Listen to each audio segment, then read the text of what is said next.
Too often we underestimate the power of a touch, a smile, a kind word, a listening ear, an honest compliment, or the smallest act of caring, all of which have the potential to turn a life around.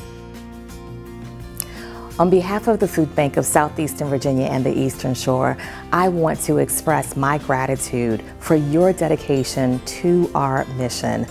The Food Bank, its staff, and the people we serve are appreciative of all that you do throughout the year. Thank you. Thank you for your commitment. Thank you for your talent. Thank you for your compassion.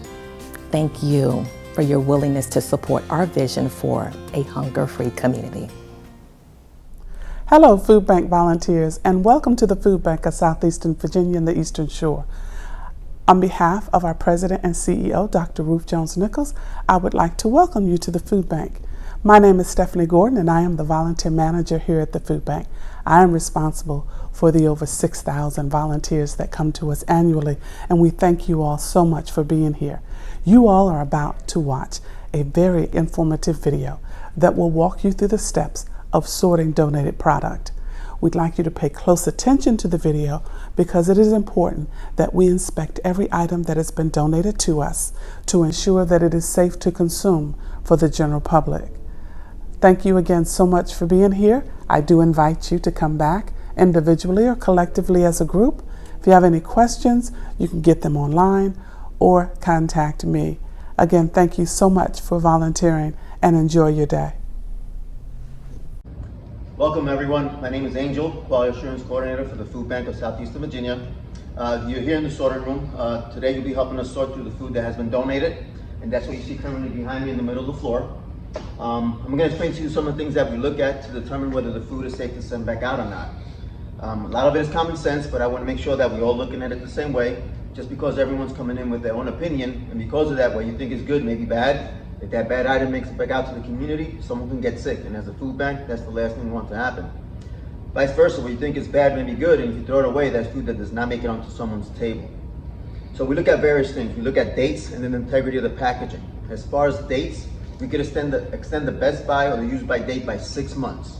To make it easy on volunteers, so you won't have to count months out every time the date changes, you can refer to that card against the wall. It says discard any food product dated before this date, 2020 of December, and that'll change as the months progress.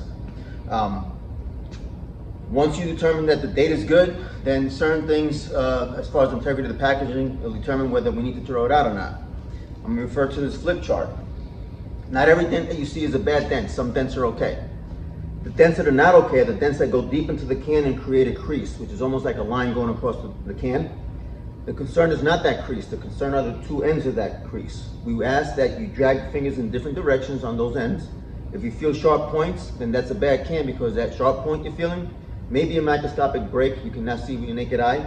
And the hole may not be big enough for food to leak out, which will make it obvious that there was a hole, but the hole is big enough for air to get in. And once air gets in, contamination starts occurring. So sharp to the touch, it's not good. You would discard. If that same dent was higher up, which brings it closer to the rim, since the rim acts as a seal in the canning process, we cannot tell if that seal's been compromised internally. Another one we don't want a chance, so we throw that one away. Next photograph highlights a flat spot on the round rim. Small flat spot is okay, provided it's not folding over. You notice this side here, it's a flat spot, but it's folded over, but it's right on the rim, and because it's folded over, it may have compromised the seal. So this would be a bad one. This one would be a good one. On this picture, if you notice, there's like grooves on the cans, but right along here, one of them looks like a solid black line. We call that a pinch point. A pinch point is an area where the can has collapsed onto itself, and it has food trapped or pinched, like we call it. So that would be a discard because that could be a potential problem in the near future. So pinching of food when it comes to metal cans, discard that one as well.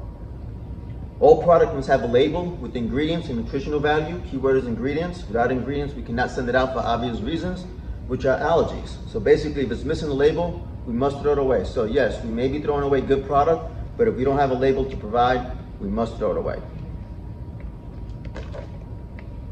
Individual fruit cups and full pouch juices are another item we must throw away if we don't have the packaging that they came out of, because the packaging is what has the ingredients listed. Again, you may be throwing away good product, but we must. And one of the reasons is visual is not good enough information, so you could probably make out that this is peaches or pineapple, and the juice does have a flavor, but if you have allergies towards dyes, what kind of dye is in that juice? Or syrup, what kind of syrup is in that fruit cup? Again, throw it away if we don't have the ingredients. We ask that anything in a jar, please remove all lids to make sure that the seal underneath there is still intact, okay? The only jars you do not want to remove a lid to are glass jars, because they're usually vacuum packed. If you remove the lid, you just broke the seal, it becomes a waste. We'll have to throw it away. Do put pressure in the center of that lid. A good jar should feel firm to the touch.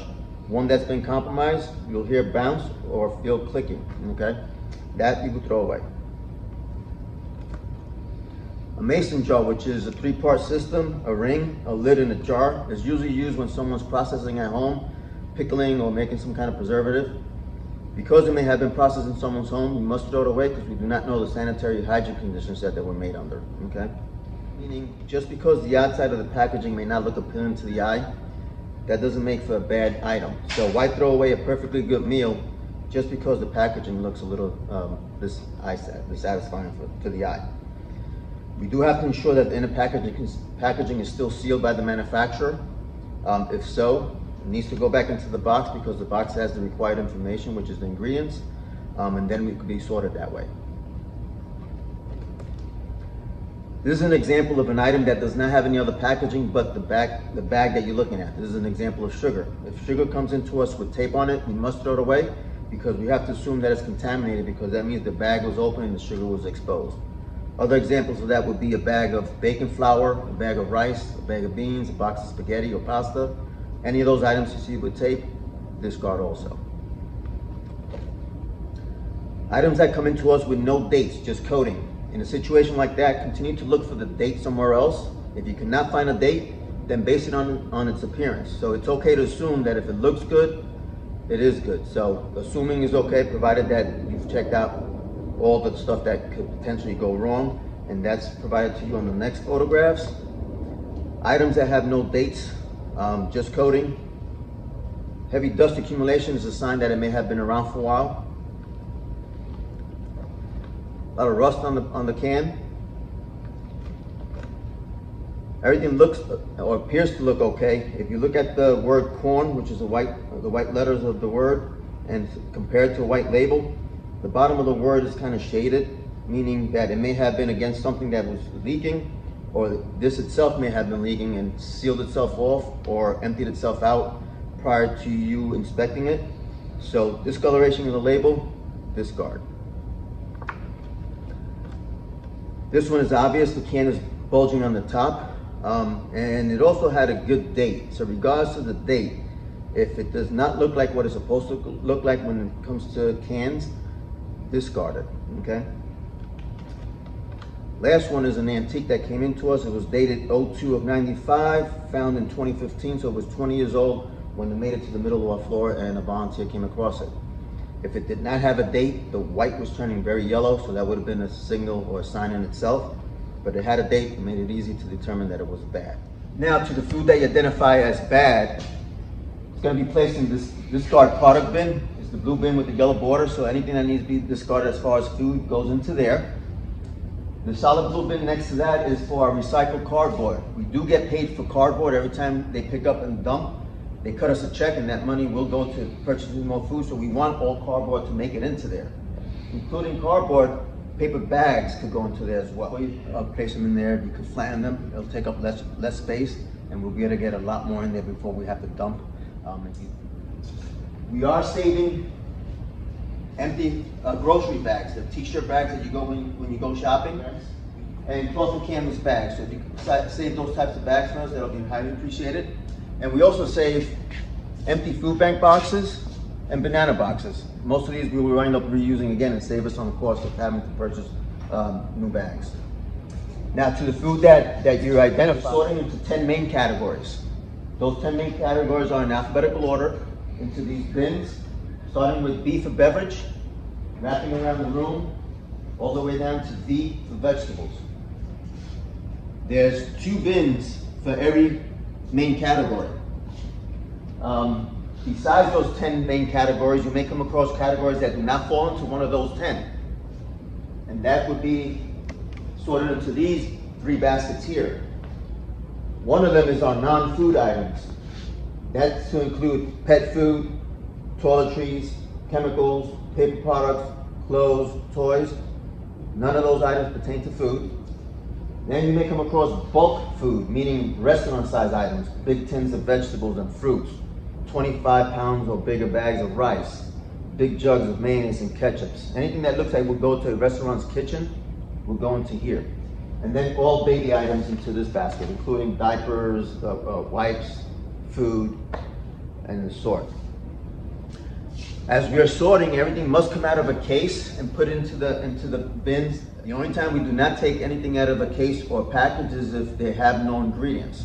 So it's okay that if you open up the package and it doesn't have the ingredients, reseal the box and then put it into the bin accordingly. But if it has ingredients, then dump it out of the packaging, okay? To make it easier for you and your sorting part, we do have shopping carts at the back end over there. They usually have 2 compartments. You will bring that shopping cart to anywhere in the middle of the floor that you desire to start sorting from. Start doing your inspection, separate your good and your bad into the 2 compartments. They're probably not going to fill at the same time because you're never going to have good and bad totaling at the same time. Whichever one goes full first, at that point you'll stop, reverse shop the good stuff into the bins, throw your bad product away, and then begin the process again until the shift is over. We have lockers provided for you if you need to put anything away into the lockers, and also water in the refrigerator. Water must be kept and consumed on this table. So I provided a marker from on the refrigerator so you can initial it with your name or initials and keep it on that table so we're not sharing the same bottle of water throughout the building, okay? Again, we appreciate you being here today and help us get through the sorting process. Thank you and enjoy the rest of your day. Thank you, thank you, thank you. On behalf of the Food Bank of Southeastern Virginia and the Eastern Shore, I just want to say thank you to all of our volunteers for giving up their time in this past year. It has been a difficult one, but thanks to your dedication and your commitment to the food bank, we are still able to continue feeding seniors, children, and low-income families in our community.